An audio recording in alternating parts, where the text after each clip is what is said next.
Hello students, मैं कृष्णपाल सिंह आज आपके सामने एक नए वीडियो के साथ उपस्थित हूँ। और आज हम अपने इस वीडियो में बात करने वाले हैं पृथ्वी के ताप कटिबंध की। पृथ्वी के ताप कटिबंध, तो हमारी पृथ्वी पर सूर्यातप के आधार पर तापमान जो उत्पन्न होता है, तो उसके आधार पर पृथ्वी को कितने ताप कटिबंधों में बांटा गया है, इस बारे में आज हम इस वीडियो में डिस्कस करेंगे। तो हम यहाँ बात करने वाले हैं पृथ्वी के ताप कटिबंधों की। तो प्राचीन जो ग्रीक विद्वान थे, उन्होंने तापमान के आधार पर संपूर्ण ग्लोब को, पूरी पृथ्वी के भूमंडल को 3 प्रमुख ताप कटिबंधों में विभाजित किया। और वो 3 प्रमुख ताप कटिबंध और उनकी प्रमुख विशेषताएं आज हम यहाँ डिस्कस करने वाले हैं। तो सबसे पहले हम बात करते हैं यहाँ उष्ण कटिबंध की। 3 जो प्रमुख ताप कटिबंध यहाँ पर विभाजित किए ग्रीक विद्वानों ने, वो उष्ण कटिबंध, शीतोष्ण कटिबंध और शीत कटिबंध। इस तरीके से ये 3 कटिबंध उन्होंने बताए। तो इसमें सबसे पहले हम बात करेंगे उष्ण कटिबंध की। तो उष्ण कटिबंध भूमध्य रेखा 0 डिग्री अक्षांश जो है, उस भूमध्य रेखा से 23.5 डिग्री उत्तर अर्थात कर्क रेखा तक और 23.5 डिग्री दक्षिणी अक्षांश अर्थात मकर रेखा तक का जो भाग है, अर्थात 23.5 डिग्री उत्तर अक्षांश से 23.5 डिग्री दक्षिणी अक्षांश तक का जो संपूर्ण भाग है, वो इस उष्ण कटिबंध में शामिल किया जाता है। यहाँ डायग्राम बना हुआ है, इस डायग्राम में भी स्पष्ट आप देख सकते हैं। ये ग्लोब पर और इसमें जो है 0 डिग्री भूमध्य रेखा से लेकर के और 23.5 डिग्री उत्तर कर्क रेखा और 23 डिग्री 30 मिनट दक्षिणी अक्षांश अर्थात मकर रेखा तक का जो बीच का भाग है, ये संपूर्ण भाग उष्ण कटिबंध के नाम से जाना जाता है। इस भाग को उष्ण कटिबंध इसलिए कहा जाता है क्योंकि यहाँ पर साल भर सूर्य की किरणें लगभग लंबवत पड़ती हैं। पूरी तरह लंबवत नहीं, लेकिन लगभग अधिकांश इलाकों में सूर्य की किरणों का तिरछापन बहुत कम रहता है। लगभग लंबवत स्थिति में सूर्य की किरणें पड़ती हैं और इसी कारण से इस कटिबंध में तापमान साल भर ऊंचा रहता है। यहाँ पर वर्ष भर ग्रीष्म ऋतु की सी स्थिति रहती है, वर्ष भर तापमान ऊंचा रहता है और शीत ऋतु का अभाव यहाँ पर पाया जाता है। केवल कर्क और मकर रेखाओं के समीपवर्ती जो इलाके हैं, वहां जरूर शीत ऋतु स्पष्ट रूप से उभर के आती है, लेकिन ज्यादातर इसके जो इलाके हैं वो ग्रीष्म ऋतु की स्थिति में ही रहते हैं और शीत ऋतु का उन क्षेत्रों में अभाव पाया जाता है।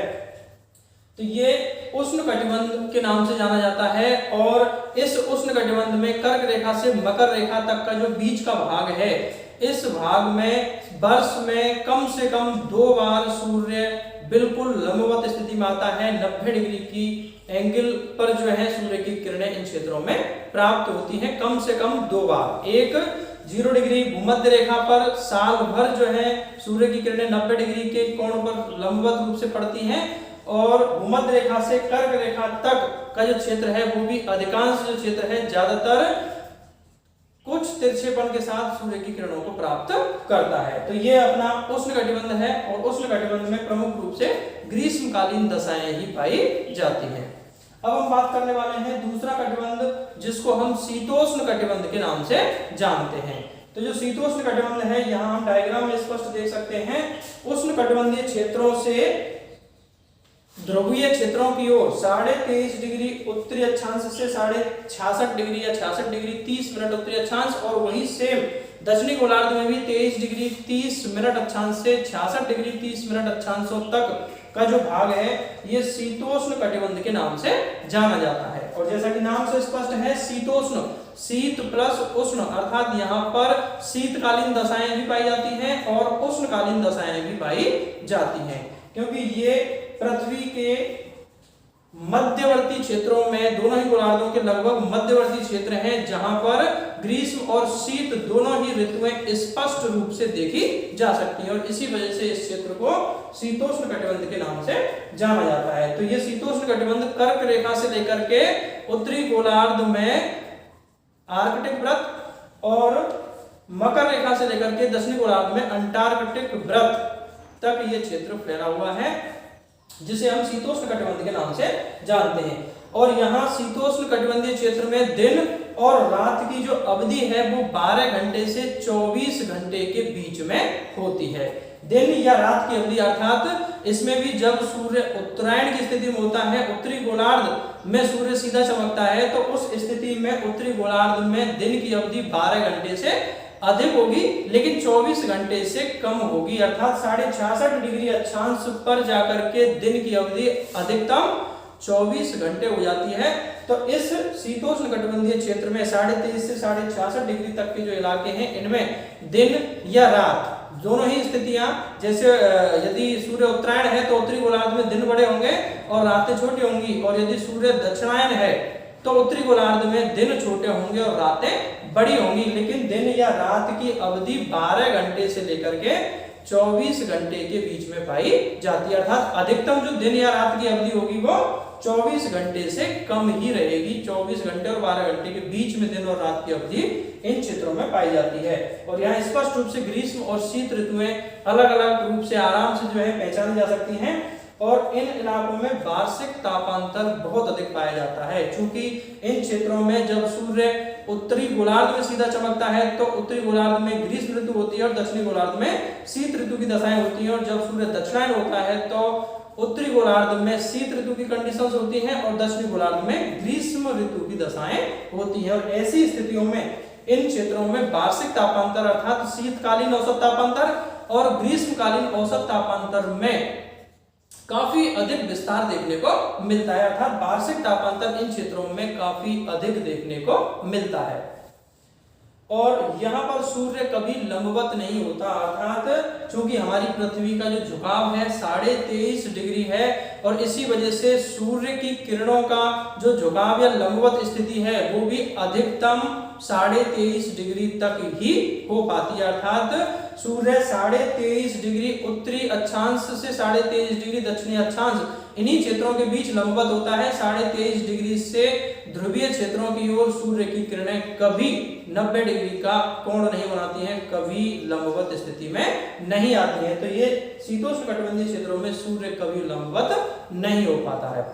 अब हम बात करते हैं अगले कटिबंध की, जिसे हम शीत कटिबंध के नाम से जानते हैं। और ये शीत कटिबंध स्पष्ट रूप से यहाँ नाम से ही स्पष्ट है कि ये ठंडा क्षेत्र है, अर्थात ये ऐसे इलाके हैं जहाँ साल भर मुख्य रूप से टेम्परेचर बहुत डाउन पाया जाता है और साल भर शीतकालीन दशाएं इन क्षेत्रों में पाई जाती हैं।